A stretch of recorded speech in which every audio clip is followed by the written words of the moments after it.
wonder why cats sit on the weirdest things, like your keyboard or your face? Turns out it's not random at all.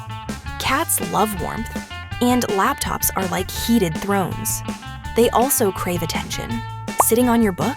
That's a love move. Scientists say they pick your scent. It feels safe and comforting. So next time your cat sits on your homework, take it as a compliment.